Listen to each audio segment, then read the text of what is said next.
Okay, hello, welcome back to another video. Today is day 14 of the Will Taylor Chess Christmas calendar. We ended yesterday down 8 elo on the day, 2234, which is still a fantastic elo in my opinion. As I've said, as long as I'm above 2200, I'm pretty thrilled with that. However, that doesn't mean that we should get complacent. We should continue to strive on forward and push, and that is precisely what we're going to do today. Day 14, let's go into the first game, and we're facing a 2343. Okay, this is a chance for some big elo. Let's lock in from the start. Give me a Scotch, dude.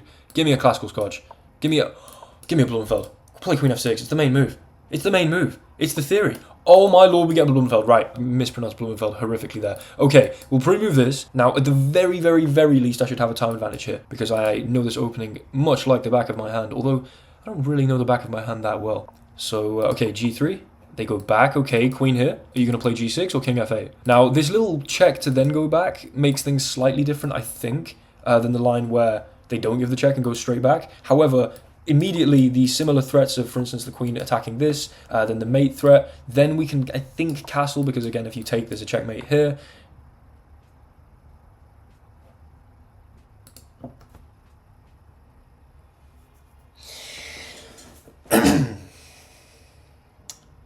This is one of the highest rated opponents we've played so far. And that is the 8 elo that we lost yesterday. Right back in my pocket, baby. Let's flip and go. The Blumfeld reigns supreme. Let's analyze that game. And oh, how sweet that is. 3 inaccuracies, by the way. All prep.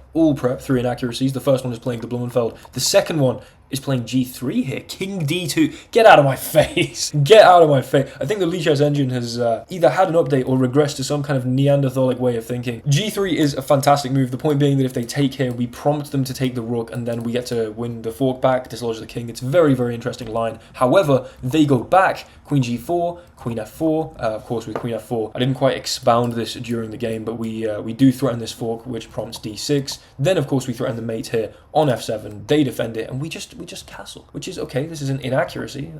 Actually, I'm going to take back my because this is exactly the nuance that G3, or the inducing G3, if my opponent had been as meticulously prepped as I suspected they might have been. Inducing G3 allows bishop H3, and then if rook F2, there's G5 even, and the queen all of a sudden finds herself with basically nowhere to go. I say basically, I mean literally. So then after bishop H3, if you can't do this, then you can't really keep the mate threat going on, and then maybe this hangs. It gets a bit more complicated. However, our opponent, of course, made an absolutely elementary blunder, although marginally understandable due to the sort of nonchalant nature of castling. I mean, we're castling, we're getting our king safe. There's nothing active and aggressive going on here. Anyway, nice. +8. Let's go for the next one. We have regained all the elo lost yesterday, which is, oh, so sweet. And let's go for a little C5. A little knight F6 and a B5, the flipping Benko Gambit. Now, again, I should be able to build a Zaitsev system. Build a bit of a time advantage. Queen A5, go here and then knight E4. Nice. You go here with the bishop. I'm just going to take. Then with the queen, I'll play this.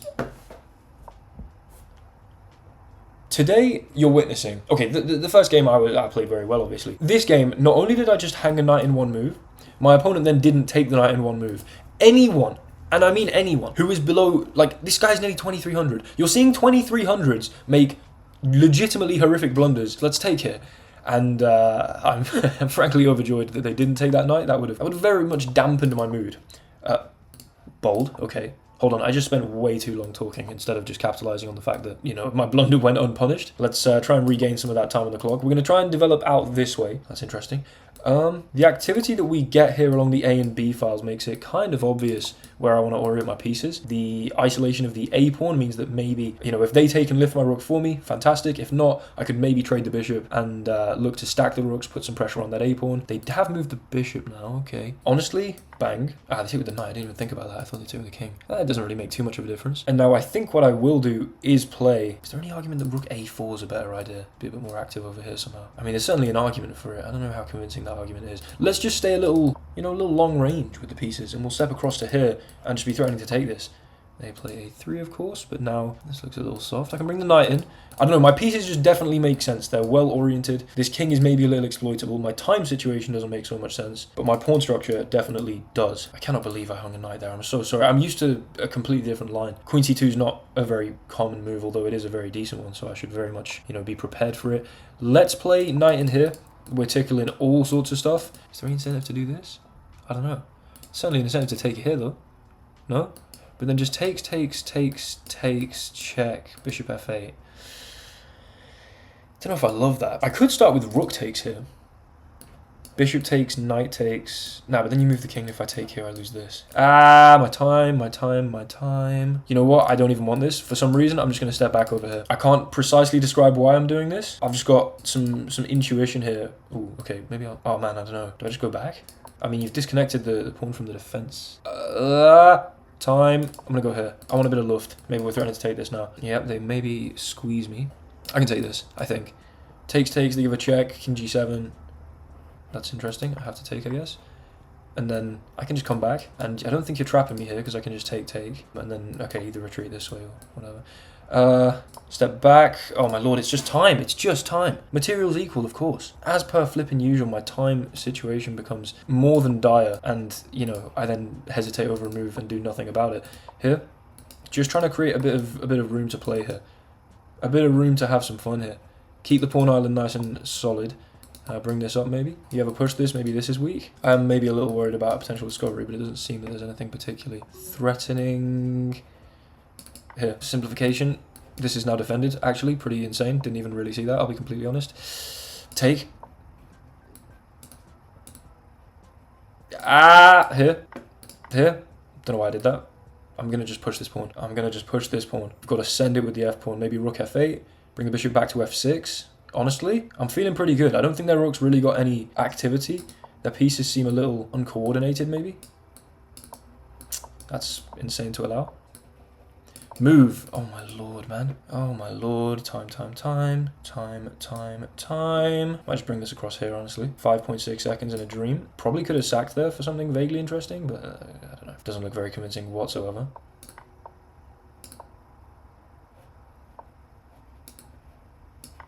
I'm an idiot. That doesn't work. That doesn't work. Whoa. I didn't deserve to win that game anyway. From the start. From the start, I didn't deserve to win that game. We were actually completely winning in the end there. And actually, from here on out, despite this one point at which, after king g5... Oh, I blocked off the bishop's defense and they could have taken here. But I really was actually handling this position relatively well, creating chances and...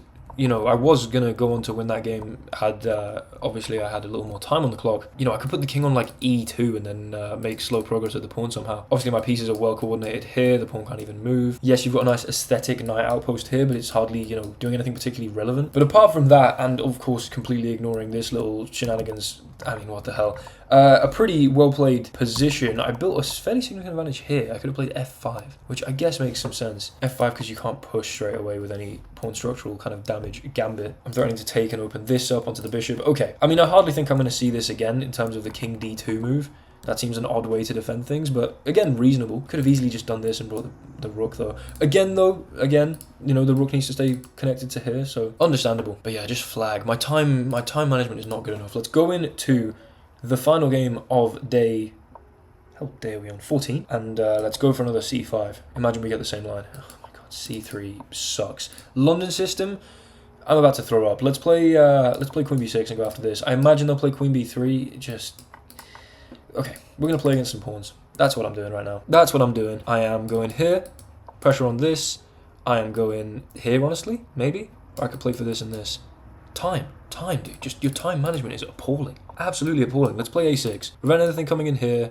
Prevent any activity. Let's play d6. And then, honestly, I want to do this and Fianchetto this way. I think this setup has to make some sense. It feels vaguely Najdorf-esque. Not that it's, you know, remotely Najdorf-esque in any meaningful way, but okay, I'm hoping for this. Yeah, they're going to drop the bishop back here. Bastard, make a move, man. Make a move. Let's just bring the bishop out. Maybe make a claim to the c-file. Before I can do so, they might try and put their rook in which case we get knight here. Defend the pawn, although we don't defend this pawn. But then, hold on, knight here takes. I guess I bring this back here. Do I like that? The open b-file may let me put pressure on these pawns that I otherwise couldn't. So actually, I'm going for this. It also softens this up that I can take here. They could have maybe thought about this, actually. I don't know if that was a reasonable move. Now I bring this back and hold this. Okay, the pawns are in disarray. I am down a pawn, but the pawns are in disarray. And c7 as an entry point is held. In fact, we're controlling a remarkable amount of this back rank, although g4 is kind of... not back rank, sorry, 7th rank. g4 is maybe a cause for concern. I do think the weakness here in the fact that my b-file is open to now play rook b8 and try and, you know, put some pressure on. That could make a lot of sense. Here, take. They get to take here. I get to maybe pick this up and triple some pawns. And then, or of course I take this, but surely I don't turn down this opportunity. Look at the pawns. That's obscene. That's just appalling. I'm going to take here. You're up a pawn, but look at the pawns. This is legitimately disgraceful to look at.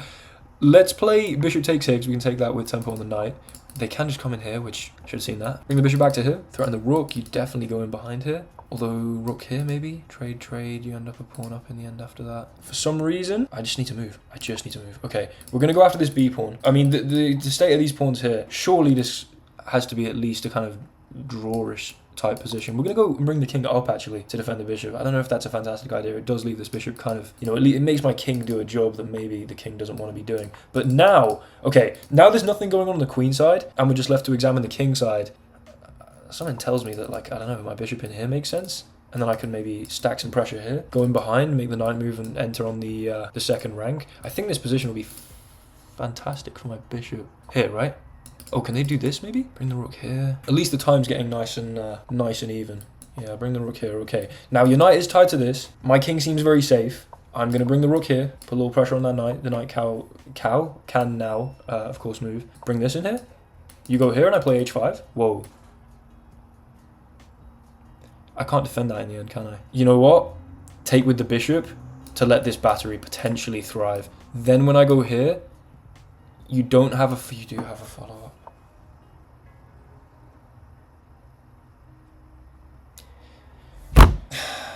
King g8, and that's a really fun game. It's even worse. It's even worse. King g8. Why the hell?